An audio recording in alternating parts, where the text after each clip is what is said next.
Simîrê nê zemanî Gulçîn Adar. Xeylê welatan de mîtolojiyê Simîrê est. Gorî hikayeyek neqil bîye, Simîr milçikê ku dara zanayîşê de civiyayo û hukmdarê milçikan biyo. Milçikan eyra bawer kerdo û fikriyaye ki do înan bixelisno. La tu milçikekî Simîr nêdiyo.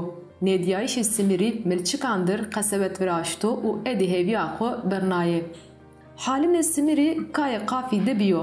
Rojekê welateke dûrî ra refekê milçikan baskê Simîrî ra pirtûkek diyo. Dinyayê de çi milçikê est kom bîye û qerar daye ki seba hetkariyê înan bikero. Şiyêverê Simîrî. La seba şiyayîşê ganê heft tebaqan derbas bikerî û hema nevê biresî koyê qafî. Şiyayîşê heft tebaqan wîna asan nêbiyo. Milçikekê pêr û piya kevtê rayîr her tebeqê de humarê înan bîye kem. Yekê kevtê dimayê nefsê xwe, yekê kevtê dimayê fenan, çiyanê qijan û êdî Simîrî ra baweriyê înan qediyaya.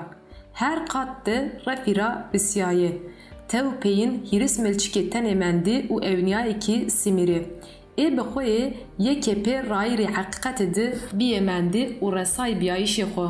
Ekê merdim sera na hikayê de sebê ewrê ercînayîş bikero, Simîrê nê zemanî zî est.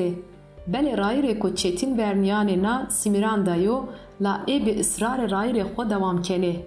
Gege rayîr di têlî şinê lingê înan, la xwe ra nêkenî xem û têliyan vejenê bi agoniya lingenê xwe reyna ver bi rayîrê roşnayî dewam kene. Tena têlî nê ruhekî tarîyî zî dafikan erzenê, verniyan înan û wazenekê, gesp, zûrî, zulmê înan nîmitê bimeno. Her kes miyanê hewnê siyayiyê de bo û seba nêzî bi heme hêzê xwe herîşkenê. Simîrê nê dafikan de xeylê embazanê xwe bînîkenê. Her çiqas zeriya înan dirbetin bena, gama Simîran hîna bena bi hêrs û alayê embazanê xwe yê de dafikan de vînê kerde, tevr zêde berzkene. Tu hêz nêeşkeno verniya eşqê sîman bigêro.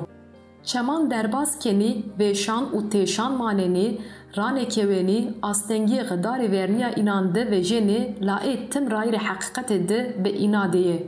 Çikî eşqê heqîqetê yê, roşniyê xwezayê, eşqê zanayîşê û edeletî ye.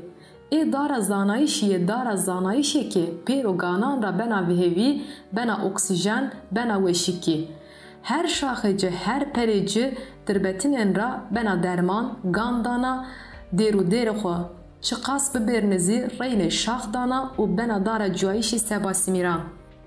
Belê nê Simîrî rojnamegerê çapemeniyê azadî ye. Yekê tim ameyê qetil kerdiş, ameyî destpên kerdiş û tepiştiş. Heta evro kam cî iqtidar ameyo, waşto ku vernê de vengê çapemeniya Kurdî bibirno. Çikê iqtidar hemberê zanayîşê çapemeniyê de bêzar beno. Saltanetê ci rîjêno. Tehemûlê iqtidarê çapemeniyekê xweser ra çîniyo.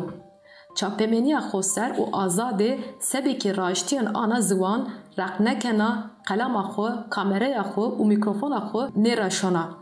Tim bena hedefê iqtidarî. İktidar fikriyeno ki eke nevengê bibirno. Do her kesî bigêro giradayiyê xwe û do êdî tu kes dizdî, zûrekerî, zalimî, bêtûdiştî, cinêeşnaw nêzane ku Simîrî bi her hewayê xwe resnenê heqîqet û sebê heqîqetê zî eşkenê ganê xwe feda bikerê. Wa iqtidar û hetkarî ci baş bizane ki Simîrê adirî de bi veşê zî reyna wela xwe ra yenê meydan û benê gandar. Simîrî do tim sara înan de tersek bê û do roşniyayê xwe de tarîtiya xirab biqedenê. Tekoşîn û xweveredayîşê Simîran tim û tim do dewam bikero.